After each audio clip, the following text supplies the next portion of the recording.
I'm going to say it's you get really famous and rich, and then it's just like doesn't occur to you to pay. Yeah. I don't think it's that. I think it's like, well, wait.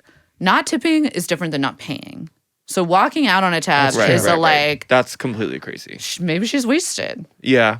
Which we've heard from banana incidents. Wait, I was going to say, maybe this is the woman that worked at the strip club. You don't know about this? Are you talking about the Lizzo banana The thing? Lizzo banana incident. Where did that go? I mean, not in the that, vagina.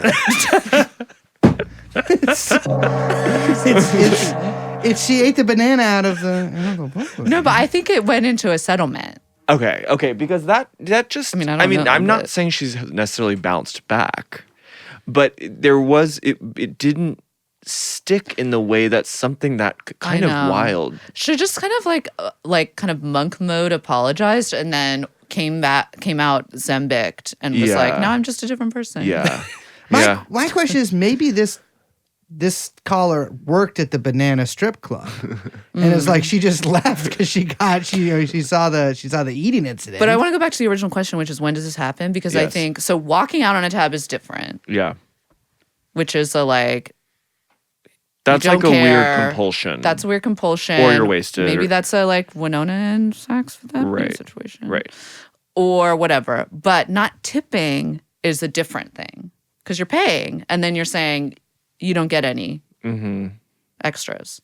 So those are like two different things in my mind. And I think that some people, I think it comes from a fucking punishment fetish. I think they're like, I'm not going to give it to you. Interesting. Yeah. Rather than like, I don't think about it. Of course they think about it. They have to fucking sign it. They see the line that they're not filling out and they're going, you don't get anything. That wasn't good. This is the whole thing about tipping culture too, is that like, I put the same amount like for everything. Yeah. Because I am bad at math and I'm just like, I know how to move a decimal.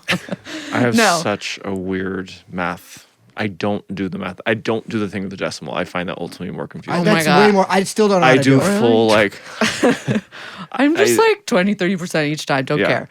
But I think other people, like there's this like real American thing of like, oh, how was the service? Let me I'm going to think about it. And in my head, what would be a good, appropriate service for this person? And it's like, one, fuck you. If you are thinking about that, fuck you. You're insane. You've already lost. Yeah. On so many levels. Yep. Just don't think about it. Automatic.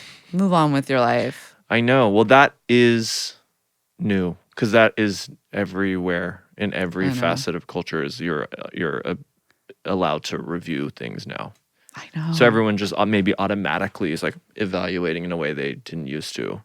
And it's like consumer politics because every person in America is like consumer first. Yeah. And so they think of like, oh, but I'm the customer here. I'm always the customer here, and the customer is always right. And that's how I approach everything. Everything is a service I pay for in America. So therefore, I can demand everything, the most, the best, every time. And I'm in the right. Yeah. It's like, simmer down, man. What I don't understand, though, to quote Shira Terry, is if you're famous, like if I was famous, I would be, and rich, I would be tipping like 100% on everything. Yeah. Because I would be like, because people would be like, because of this. Literally. But because people would be like, man, Brace, you know, the voice of the Flash and the new, replacing the old bad voice actor in the DC cartoon. He's so nice. He just tipped me 100% on a matcha latte. Yeah. But these people, I brought this up on the show a million times. Obama girls, if you are listening to this, and I hope you are, because you are in our age demographic, and I am. And they worked for Lena Dunham, or one of them. They worked for Lena Dunham, and you know, there's a chance we could hook up one day. So I'm just, well, there is a chance, not zero, Liz. I think it is zero. It's not. There's a decimal point next to the zero, but it's not just 0.00. It could be 0.0. We could at like a fucking orgy or something. You don't think we could?